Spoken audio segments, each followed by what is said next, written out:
students and welcome back. In today's class we are going to do one other extension topic of matter in our surroundings. Basically हम gases के बारे में थोड़ी और elaborated बात करने वाले हैं आज की क्लास में. अभी तक हमने गैसेस के बारे में क्या पढ़ा है कि उनके बीच में इंटरमॉलिक्यूलर स्पेसेस बहुत ज्यादा होते हैं, अट्रैक्शंस बहुत कम होते हैं, they are very compressible, they don't have any fixed volume और फिक्स्ड शेप. तो हमने बहुत बेसिक बात करी है गैसेस के बारे में. इस क्लास में हम थोड़ी स्पेसिफिक फीचर्स पे चले जाएंगे. जैसे हम गैसेस के प्रेशर, वॉल्यूम और टेम्परेचर की बात करेंगे, उनके आपस में रिलेशन की बात करेंगे, उन्हीं को लेकर के गैसेस के क्या प्रॉपर्टीज होते हैं, उस चीज की बात करेंगे हम आज की क्लास में.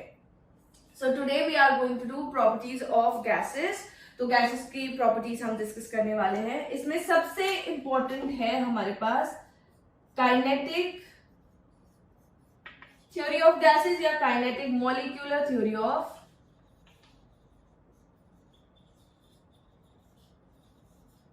गैसेस. बेसिकली हम काइनेटिक एनर्जी का सेंस यहाँ पे ज्यादा यूज करेंगे और क्या प्रॉपर्टीज होते हैं गैसेस की वो डिस्कस करने वाले हैं. ये हमारे पास एक थ्योरी है जिसके अकॉर्डिंग गैसेस के कुछ प्रॉपर्टीज डिफाइंड है. And some gas which obeys all these properties is known to be an ideal gas. Ideal gas वो जो ये सारे प्रॉपर्टीज क्या कर ले, फॉलो कर ले. जैसे आपके पास एक आइडियल स्टूडेंट है. हम बेसिकली स्टूडेंट से क्या चाहते हैं कि वो अपने सारे क्लासेस अटेम्प्ट करे, सारे नोट्स टाइमली बनाए, सारे असाइनमेंट्स टाइमली सबमिट करे, सारे आंसर्स करेक्ट हो, जिसके टेस्ट में बहुत अच्छे मार्क्स आए, somebody who respects their teacher. These are the following points. ऐसे ही हमारे पास there are some points for the gases कि गैसेस के प्रॉपर्टीज में ये सारे पॉइंट्स होने चाहिए. ठीक है. लेकिन जैसे हमारे पास बच्चे जो होते हैं आइडियलिटी से इधर उधर डेविएट हो जाते हैं, ऐसे ही सारे गैसेस ये सारे प्रॉपर्टी शो नहीं करते. ये भी हमारे पास कुछ डेविएट हो जाते हैं आइडियल नेचर से. वो हमारे पास रियल एक्चुअली में जो स्टूडेंट होता है that is very different from the ideal student. तो वैसे ही हमारे पास वो रियल गैसेस हो जाती है and the gases which follow all these rules are called ideal gases. तो बेसिकली आज हम पढ़ने वाले हैं वो प्रॉपर्टीज की गैसेस को क्या फॉलो करना चाहिए, क्या होना चाहिए, क्या होते हैं उनके properties. That is kinetic molecular theory of gases. तो kinetic molecular theory of gases सबसे पहले हमसे ये कहती है कि जो गैसेस हैं ये आपके पास बहुत ही स्मॉल टाइनी पार्टिकल्स से बनी हुई होती है. तो the gases are made up of very small tiny particles. बहुत छोटे छोटे पार्टिकल्स से ये बनी हुई है जो कि आपके पास हमेशा एक कांस्टेंट रैंडम मोशन में रहते हैं, which are always in constant random motion. ठीक है. आप इस टॉपिक को ऐसे में सोचेगा कि ये हमारे पास एनसीईआरटी में नहीं है. Please think of it as like you are learning about gases. आप गैसेस के बारे में कुछ और नया जान रहे हैं. बहुत सिंपल पॉइंट से, ज्यादा डिफिकल्ट नहीं है. 3-4 टर्म आपको पता होनी चाहिए. टेम्परेचर क्या होता है, काइनेटिक एनर्जी क्या होती है, प्रेशर क्या होता है, वॉल्यूम क्या होता है, ओनली दैट्स इट.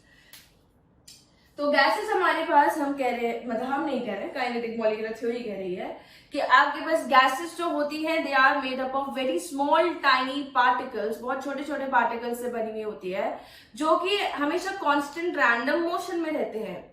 और वो कांस्टेंट रैंडम मोशन में रहते हैं, इस वजह से उनके बीच में इंटरमॉलिक्यूलर स्पेसेस क्या होते हैं, ज्यादा होते हैं, या फिर आप कह लीजिए कि अट्रैक्शन बहुत कम होता है. They have least attraction between them. So they are made up of very small tiny particles which are always in constant random motion. ठीक है. You can put a comma between here. तो आप कह रहे हैं कि गैसेस हमारे पास ऐसी चीजें होती है जिनके अंदर बहुत स्मॉल टाइनी पार्टिकल्स होते हैं जो कि रैंडम मोशन में रहते हैं और कंटिन्यूस मोशन में है हमारे पास. ठीक है. दूसरा पॉइंट हमारे पास ये होता है कि जो इंडिविजुअल पार्टिकल हमने कह दिया कि बहुत छोटा है. सो जो इंडिविजुअल पार्टिकल है वो हमारे पास बहुत नेग्लिजिबल वॉल्यूम ऑक्यूपाई करेगा with respect to the volume occupied by the gas. मान लीजिए ये एक कंटेनर है, इस कंटेनर के अंदर एक गैस है, तो इसमें जो volume occupied by one particle होगा उसे हम निग्लेक्ट कर सकते हैं with respect to the volume of the gas.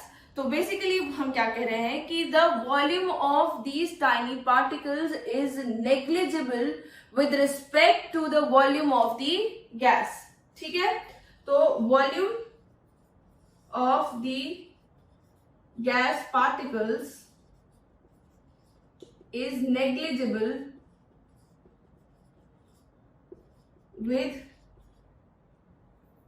with respect to the volume of gas. जैसे मान लीजिए मैंने एक कंटेनर लिया, इस कंटेनर के अंदर मैंने ऑक्सीजन गैस ले रखी है, तो ऑक्सीजन गैस का एक एक पार्टिकल जो एक एक मॉलिक्यूल होगा वो बहुत छोटा होगा compare to this much amount of oxygen. तो मेरे पास मान लीजिए इतना सा वॉल्यूम ऑक्यूपाई कर रहा है या इतना कर रहा है कि बिल्कुल नेग्लिजिबल ले रहे हैं हम। तो ये हमारे पास एक पोस्टुलेट है किसका, kinetic molecular theory of gases. Kinetic molecular theory of gases is saying कि जो आपके पास एक गैस पार्टिकल लाइक जैसे एक ऑक्सीजन मॉलिक्यूल या एक एटम ले लीजिए, अगर हम हीलियम की बात करें, क्योंकि हीलियम आपके पास मोनो एटॉमिक होता है, हीलियम नोबल गैस होती है, किसी से बॉन्ड नहीं करती, अकेले रहती है। उसका एक पार्टिकल और हम एक हीलियम ले रहे हैं मान लीजिए बलून के अंदर, अगर हम बलून के अंदर हीलियम डालते हैं जो, तो उसमें बहुत सारा हीलियम होता है। उस पूरे वॉल्यूम के अकॉर्डिंग ये थ्योरी कह रही है कि जो एक एटम का मास होगा हीलियम का वो बिल्कुल क्या होगा, नेग्लिजिबल। ठीक है, तो the volume occupied by the gas one gas particle is very much negligible with respect to the volume of the gas. तीसरा पॉइंट, थर्ड पॉइंट हमसे ये कहता है कि जो आपके पास ये गैसेस हैं, since they are in very continuous random motion, ये आपस में क्या करती रहती हैं, बार बार कोलाइड करती रहती हैं। So there are continuous collisions between the gas particles and the gases then exert pressure on the wall of the container. जैसे आपके टेस्ट में भी एक क्वेश्चन आया था, तो अगर आपके पास एक कंटेनर है, उस कंटेनर के अंदर आपके पास गैसेस हैं, ये आपस में गैस के पार्टिकल क्या कर रहे हैं, कोलाइड कर रहे हैं। अभी आपस में कोलाइड कर रहे हैं तो ये बेसिकली हमारे पास इलास्टिक कोलिजन होता है, ऐसा नहीं है फुट नहीं जाएंगे, ये हमारे पास इलास्टिक कोलिजन है। ये आपस में कोलाइड करेंगे, फिर इधर उधर दूर दूर भागेंगे, फिर ये वॉल से टकराएंगे और वॉल से टकराने के बाद वॉल पे क्या करेंगे, प्रेशर एक्सर्ट करेंगे। जो हमारे पास ये कोलिजन होता है, इस कोलिजन में आपके पास एनर्जी का ट्रांसफर हो सकता है एक पार्टिकल से दूसरे पार्टिकल की तरफ। किसी की एनर्जी इंक्रीज हो सकती है किसी पार्टिकल की, पर किसी की पार्टिकल की एनर्जी डिक्रीज हो सकती है, लेकिन टोटल एनर्जी जो है हमारे पास सिस्टम की वो क्या रहेगी, conserve, that will be constant. तो एक पार्टिकल आपके पास एनर्जी गेन कर सकता है, दूसरा लूज कर सकता है after the collision, but the amount of the energy of whole system will remain to be constant. तो पूरे सिस्टम का आपके पास जो एनर्जी है वो कांस्टेंट रहने वाला है। That is the third point कि the particles, the gas particles collide with each other in elastic collisions. They exert pressure on the walls of the container. Container के वॉल्स पे प्रेशर एक्सर्ट करते हैं। The amount of there may be transfer of energy. A particle may gain energy, a particle may lose energy, but the overall energy of the system will remain conserved because there is conservation of energy. Fourth point हमसे ये कहता है कि जो आपके पास temperature होता है किसी गैस का, that is directly proportional to the kinetic energy। या मैं इसको उल्टे सेंस में लिख लेती हूँ कि काइनेटिक एनर्जी जो होती है आपके पास, that is the energy due to motion, kinetic energy is directly proportional to temperature। ठीक है, एवरेज काइनेटिक एनर्जी कह लीजिए, एवरेज काइनेटिक एनर्जी इसलिए कि सारे पार्टिकल्स का ले रहे हैं हम। तो जो एवरेज काइनेटिक एनर्जी है आपके पास गैस की, that is directly proportional to its temperature. इसका मतलब क्या है, अगर आप टेम्परेचर इंक्रीज करेंगे तो काइनेटिक एनर्जी पार्टिकल्स की इंक्रीज कर जाएगी, अगर आप टेम्परेचर डिक्रीज करेंगे तो काइनेटिक एनर्जी पार्टिकल्स की डिक्रीज कर जाएगी। ठीक है, so this is your fourth point, that is average kinetic energy is directly proportional with the temperature. If the temperature will increase, the particle will have more kinetic energy, and if the temperature will decrease, the particle will have less kinetic energy. ठीक है, now coming to the fifth point. Fifth point में let's talk about absolute zero. इसके बारे में हम पढ़ चुके हैं। एब्सोल्यूट जीरो हमारे पास 0 केल्विन होता है। वो टेम्परेचर होता है when there is no motion. तो इसकी हम बात कैसे करें कि ये हमारे पास, मान लीजिए मैंने कहा टेम्परेचर जो होता है that is directly proportional to the average kinetic energy. ठीक है, काइनेटिक एनर्जी जो होती है हमारे पास वो होती है हाफ ऑफ mv²। m हमारे पास होता है मास ऑफ द पार्टिकल, इस time mass of gas, and v हमारे पास होता है वेलोसिटी ऑफ द पार्टिकल। ठीक है, तो m here is mass and v here is velocity. तो काइनेटिक एनर्जी जो हो गई हमारे पास that is your half of mv²। ठीक है, इससे हमारे पास एब्सोल्यूट जीरो का कंसेप्ट आता है। बेसिकली आपके पास टेम्परेचर जीरो कब होगा? जब काइनेटिक एनर्जी पार्टिकल्स की क्या हो जाए? जीरो। ठीक है, तो टेम्परेचर हमारे पास जीरो कब होगा? जब काइनेटिक एनर्जी आपके पास क्या हो जाएगी? जीरो। और वो जो जीरो होगा आपके पास, मास तो जीरो हो नहीं सकता, तो वेलोसिटी हमारे पास जीरो होगी। अब वेलोसिटी अगर हमारे पास जीरो हो रही है, इसका मतलब क्या है? पार्टिकल आपके पास एकदम फ्रीज्ड है, एकदम मोशन नहीं है उनके बीच में, they are just stand still, they are in stand still motion. तो जब आपके पास पार्टिकल्स गैस के स्टैंड स्टिल मोशन में हो जाते हैं, बेसिकली ये तो 0 केल्विन से बहुत पहले ही हो जाता है, काफी जगह कन्वर्जन हो जाते हैं हमारे पास। जब पार्टिकल्स का, कोई भी पार्टिकल्स हो आपके पास, जब उनका स्टैंड स्टिल स्टेट आ जाता है, जब उनकी वेलोसिटी बिल्कुल जीरो हो जाती है, तब जो टेम्परेचर हमारे पास मिनिमम अटेन होता है that is your 0 kelvin, that is absolute zero.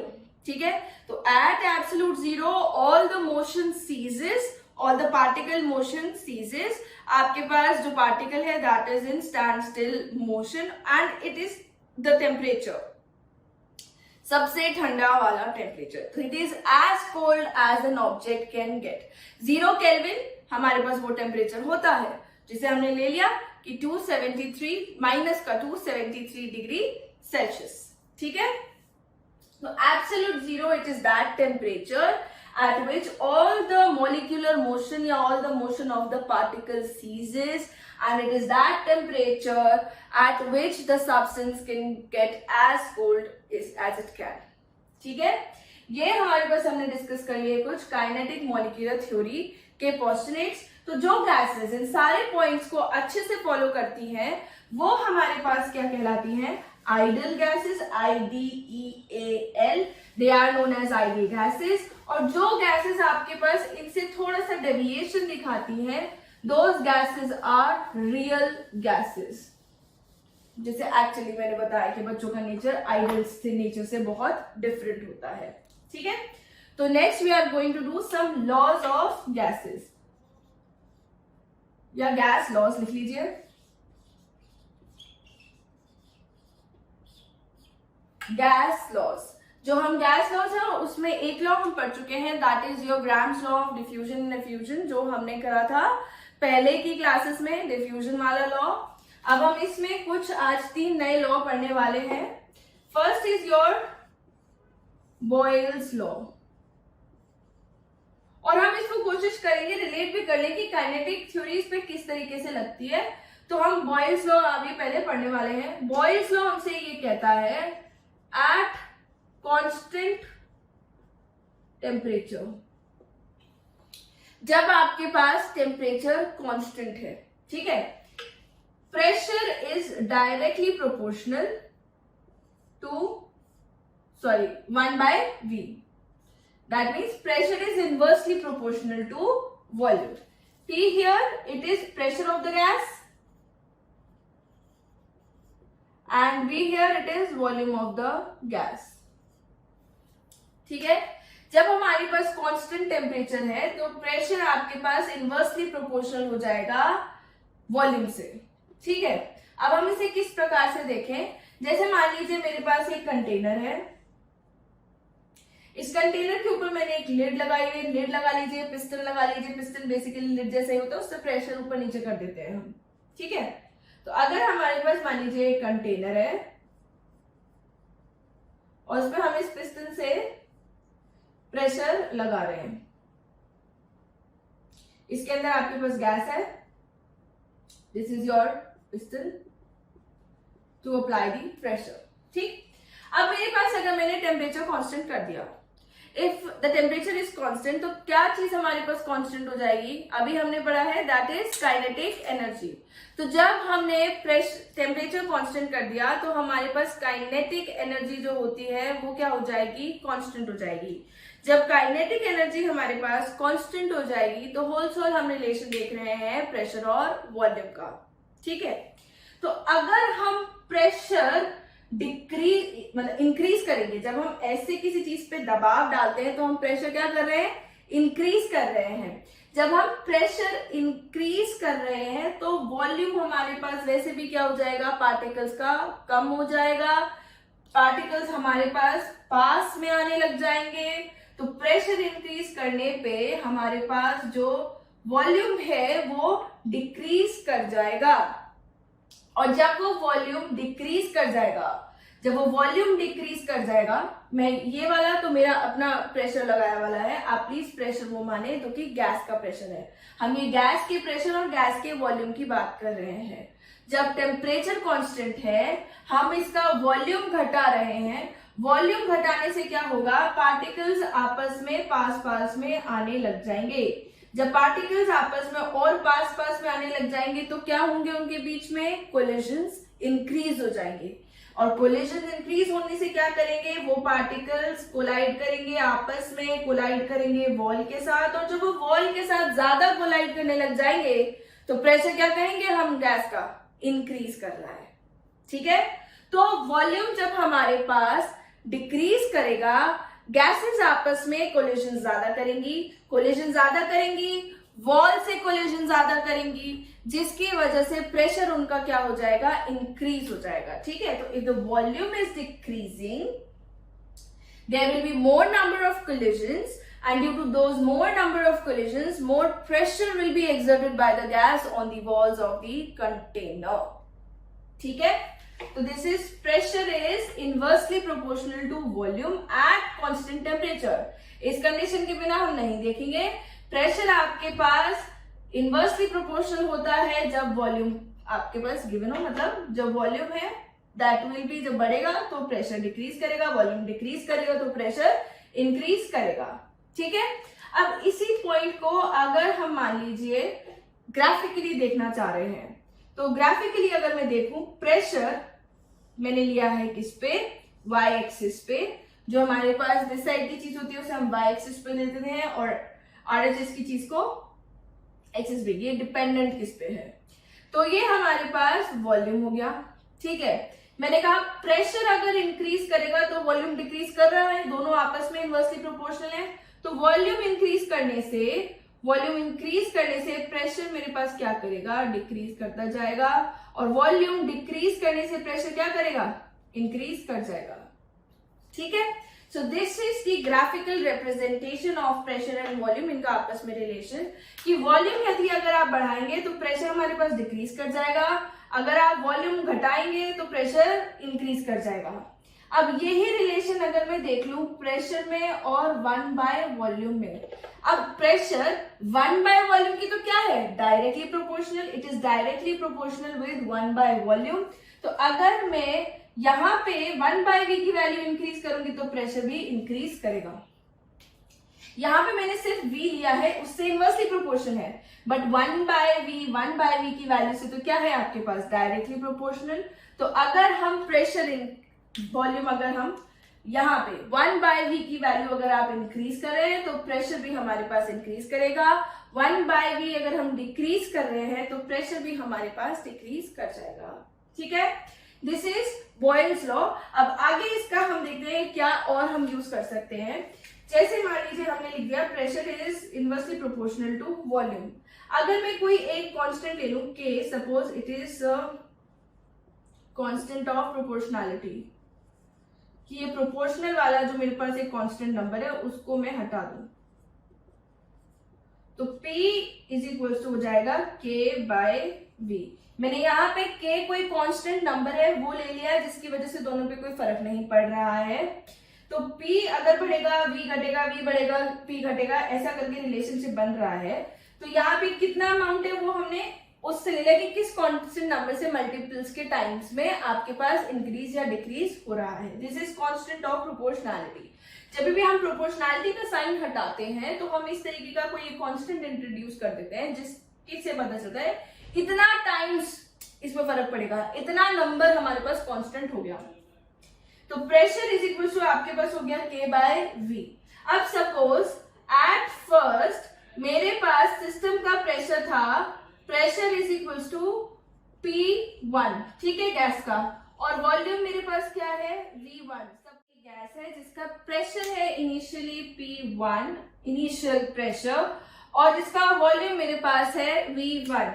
तो मैं क्या लिख सकती हूँ, P1 is equal to K by V1, that is K is equal to P1 V1, ठीक है। अब मैंने ऐसा किया कि अब मैंने उस गैस के वॉल्यूम को थोड़ा सा चेंज कर दिया, ठीक है। तो now what I have done, ये P is equal to K भी हम इधर लिख देते हैं, K बाय V। तो now what I have done कि आफ्टर सम टाइम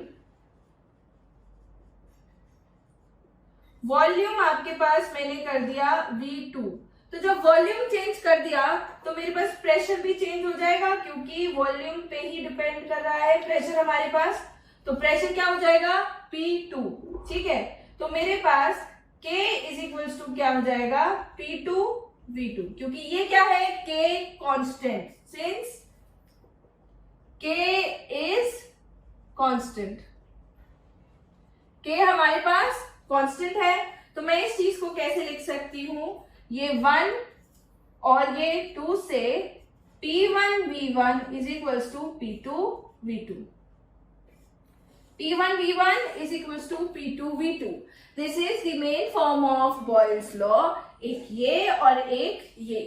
K तो क्योंकि हमारे पास कांस्टेंट था, अगर वॉल्यूम चेंज करेंगे तो प्रेशर भी चेंज होगा हमारे पास।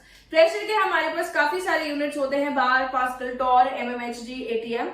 मोस्टली हम atm से यूज करना प्रेफर करते हैं, बाकी आप टॉर या मिलीमीटर hg, मर्करी भी यूज कर सकते हैं। Now coming on to the second gas law, that is Charles' law.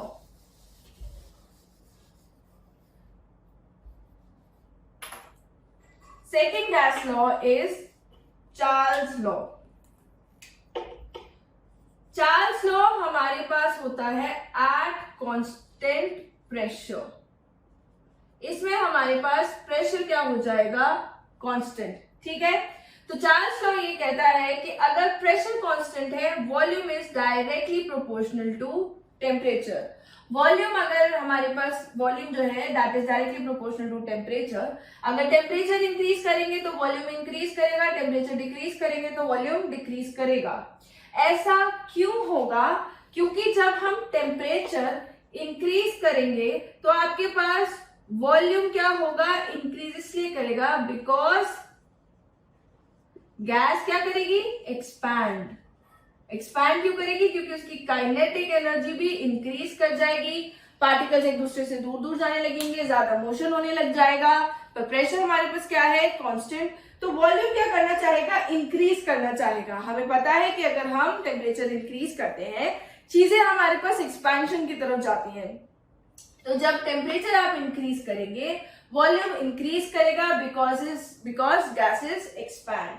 अगर हम टेम्परेचर डिक्रीज करते हैं तो वॉल्यूम हमारे पास डिक्रीज कर जाएगा, क्योंकि there will be compression in gases, ठीक है। तो अगर temperature decreases, volume also decreases because gases get compressed, ठीक है। This is just a simple relation between volume and temperature. अब यहाँ पे अगर मान लीजिए मैं वॉल्यूम और टेम्परेचर के लिए कोई कांस्टेंट यूज कर रही हूँ, suppose I am using K dash. जैसे उसमें हमने K यूज किया था, इसमें हम K डैश यूज कर रहे हैं। K dash is proportionality constant. ये कोई और वैल्यू होगी, पर ये भी कांस्टेंट ऑफ प्रोपोर्शनैलिटी ही है, ठीक है। तो मैं क्या लिख सकती हूं कि at V1 volume and T1 temperature V1 is equal to K T1 हो जाएगा। अब अगर मैंने आपके पास चेंज कर दिया volume at V2 volume and T2 temperature जब चेंज हो चुका है तो V2 इज इक्वल टू क्या हो जाएगा K T2, ठीक है, सॉरी K डैश, ठीक है। Therefore V1 by T1 is equal to V2 by T2। V1 by T1 हमारे पास होता है V2 by T2। अगर मान लीजिए आपको कोई गैस दे रखी है, ठीक है, अगर आपको कोई गैस दे रखी है, आपको बोला है कि इनिशियली उसका वॉल्यूम हमारे पास 2 लीटर था इनिशियली, ठीक है, टेम्परेचर जब गैस का आपके पास था 20 डिग्री सेल्सियस। अब हमने क्या किया कि टेम्परेचर हमने इंक्रीज कर दिया 40 डिग्री सेल्सियस। आपसे पूछा गया है कि इसका फाइनल वॉल्यूम निकाल दें, ठीक है। तो क्या करना पड़ेगा, हमें V1 by T1 is equal to V2 by T2 use करना है। इनिशियल वॉल्यूम कितना था 2 litre divided by 20 degree Celsius नहीं करेंगे, हमेशा ऑलवेज जब भी आप गैसेस के लिए कभी सॉल्व करते हैं इस चीज को, temperature should be taken in kelvin.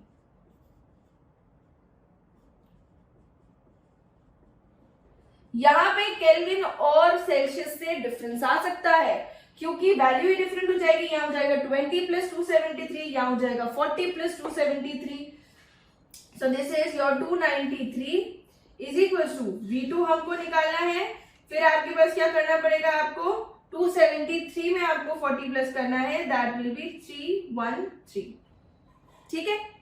तो यहाँ पे जब आपने देखा कि हम जो टेम्परेचर ले रहे हैं that is always taken in kelvin because kelvin is the absolute unit, the SI unit for temperature. हमेशा टेम्परेचर केल्विन के अकॉर्डिंग ही लेना चाहिए। जो हमने लास्ट क्लास में स्पेसिफिक हीट को लेकर के क्वेश्चंस किए थे उसमें हमने डिग्री सेल्सियस में इसलिए छोड़ दिया था क्योंकि वहां पे अगर आप डिग्री सेल्सियस लें या केल्विन लें कोई फर्क नहीं आता, क्योंकि चेंज देख रहे हैं, माइनस करना है, यहाँ पे आपको डिवाइड करना है तो units will change. That is why you need to consider these temperatures in Kelvin। तो यहां से हम वैल्यू निकाल सकते हैं V फाइनल की। This is your V final या V2 जो आपके पास सेकंड वाला वॉल्यूम है। ऐसा भी हो सकता था कि टेम्परेचर आपके पास डिक्रीज हो जाता तो भी आप इस तरीके से निकाल लीजिए, ठीक है। So this is how the questions go कि आपको इनिशियली गिवन है, फिर आपको फाइनली सिर्फ एक चीज गिवन है, उसके अकॉर्डिंग आपको कोई यूनिट जो डिपेंडेंट है उस पर वो निकालनी है, कोई ऐसी आपको प्रॉपर्टी निकालनी है जैसे इसमें हमें वॉल्यूम निकालना था, ठीक है। नेक्स्ट लॉ जो हम पढ़ रहे हैं that is your Gay-Lussac's law. The third law that we are going to do it is your Gay-Lussac's law. This is the last law we are going to study. फिर हम पढ़ेंगे combined gas law, Gay-Lussac's law. इन्होंने कहा at constant volume, अगर volume constant हो जाए तो pressure is directly proportional to temperature.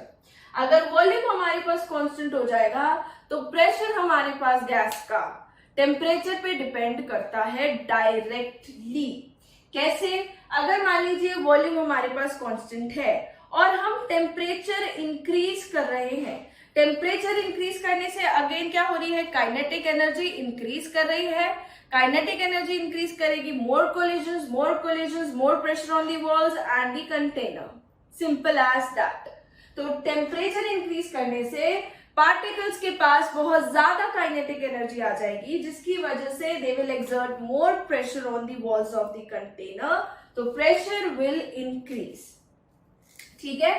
तो ये हम कैसे देख सकते हैं, जैसे मान लीजिए आपने अगर कभी डिओड्रेंट्स वगैरह की बॉटल या ऐसी चीजें जिसमें गैसेस स्टोर करते हैं, सपोज जैसे हमारे पास एरेटेड ड्रिंक्स है, तो इन सब चीजों को क्या है हम थोड़े ठंडे टेम्परेचर पे रखते हैं। अगर हम इनको थोड़े हाई टेम्परेचर पे रखेंगे, जैसे एरोसोल्स में ऐसा वार्निंग होता है कि do not store near heat या do not store at high temperatures, क्योंकि अगर आप टेम्परेचर इंक्रीज कर देंगे तो पार्टिकल्स की काइनेटिक एनर्जी इंक्रीज कर जाएगी बहुत ज्यादा, और जब वो इंक्रीज कर जाएगी तो you might see a little explosion with in the container, और उसका सील जो है वो टूट जाएगा। ठीक है, ओनली जब सील पैक है तभी उसमें प्रेशर लगा हुआ है। I am not talking about the open bottles, basically ज्यादा उसमें एक्सप्लोजन नहीं हो सकता क्योंकि वो ऑलरेडी ओपन है, तो इतना आपके पास प्रेशर अप्लाइड नहीं है उस पर। अगर बिल्कुल सील पैक है तो उसमें ज्यादा प्रेशर होता है। ऐसे ही आपने देखा होगा, अगर हमारे पास मान लीजिए जो एरेटेड ड्रिंक्स होती हैं उसको अगर आप ज्यादा हिलाने की कोशिश करते हैं एंड इफ यू टेक उसके अंदर ज्यादा टेम्परेचर इंक्रीज कर देते हैं तो प्रेशर जो होता है, जो गैस डिसॉल्व्ड वाटर के अंदर, वो इंक्रीज कर जाता है। और जब वो इंक्रीज कर जाता है तो आपके पास जो उसका पूरा फेज है वो एकदम से निकल जाता है, वो प्रेशर एक्सर्ट करने की कोशिश करती है। Don't try to do this at home क्योंकि बहुत गंदगी फैल जाएगी, but what you can see is कि बहुत ज्यादा आपके पास स्पीड से जो पार्टिकल्स है वो दूर होने लग जाते हैं, उनका काइनेटिक एनर्जी इंक्रीज कर जाता है, प्रेशर एक्सर्ट करते हैं वॉल्स पे और आपके पास ढक्कन बच जाता है। So this is what happens. ठीक है, अगर किसी भी पार्टिकल में वाइब्रेशन आ रहा है, जैसे अगर बॉटल आपके पास अगर मोशन में है, उसमें वाइब्रेशन हो रहा है, वाइब्रेशन होने से काइनेटिक एनर्जी इंक्रीज हो रही है पार्टिकल्स की, तो आपके पास बेसिकली क्या है, प्रेशर इंक्रीज कर जाएगा। ठीक है, तो गै-लुसाक्स लॉ ने हमारे पास ये कहा है, प्रेशर को अगेन मैं लिख सकती हूँ K डबल डैश, यहाँ पे मैंने ले लिया K double dash and T। Here K double dash is also constant of proportionality. ये प्रोपोर्शनल का साइन हटाने के लिए हम लगा देते हैं, कभी कभी इनकी वैल्यूज भी होती है। गैसेस के केस में these are also gas constants. तो P is equal to K double dash T। तो at P1 and T1 directly लिखी हूं मैं यहाँ पे, P1 is equal to K double dash T1 at P2 and T2, P2 is equal to K double dash T2। यहाँ पे हमने जितने भी प्रेशर की बात करी है वो सारे प्रेशर की बात हमने गैसेस से रिलेटेड करी है, नॉट कंटेनिंग कि आपके पास पिस्टन का क्या है क्या नहीं है। We have only talked about the gases का प्रेशर, गैसेस का वॉल्यूम, गैसेस का टेम्परेचर। तो इन दोनों चीजों को देख करके मैं लिख सकती हूँ P1 by T1 is equal to P2 by T2। ठीक है, तो ये जो हमने 3 लॉज पढ़े आज, इन 3 लॉज को लेकर के हम एक और लॉ बना सकते हैं, that is your combined gas law. तीनों को कंबाइन करके, तीनों का ही डिपेंडेंस देख के आपके पास आ जाएगा P is directly proportional to T, V is directly proportional to T, पर P is inversely proportional to V। ये 3 लॉज हमने पढ़े हैं, तो इससे हमारे पास आ जाएगा P1 V1 by T1 is equal to P2 V2 by T2। आप इसे कैसे लिख सकते हैं कि आपके पास P इस तरीके से T बाय V। ठीक है, या आप लिख सकते हैं PV by T is some constant. ठीक है, this is equal to some constant K आपके पास अगर अमाउंट ऑफ गैस फिक्स्ड है तो K is your gas constant and this is your combined gas law. So this is what we have studied in today's class. आज हमने gases को लेकर के और उनकी प्रॉपर्टीज को लेकर के काफी चर्चा करी है, that is your properties of gases में kinetic molecular theory of gases, Boyle's law, Charles law and Gay-Lussac's law. Many times इनके ऊपर लेकर के आपके पास स्मॉल रिलेशंस या इनका यूसेज को लेकर एप्लीकेशन बेस्ड क्वेश्चंस आ जाते हैं कहीं कहीं पे। तो बहुत सिंपल सी चीज है, it is not very much difficult, very easy to learn. Only you need to know कि आपके डे टू डे लाइफ में गैसेस कैसे रिस्पॉन्ड करती हैं, कैसे नहीं करती हैं।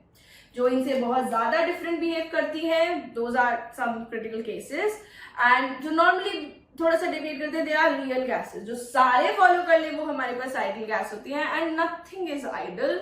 तो सारी चीजें फॉलो करने के लिए वाली तो कोई गैस नहीं होती, बट हमारे पास ऐसे कंडीशंस होते हैं जहां पे गैसेस आइडल बिहेव कर सकती हैं। So thank you for watching today's class. If you like the video please like it, and अगर आपको कोई डाउट्स हो तो you can ask to your fellow.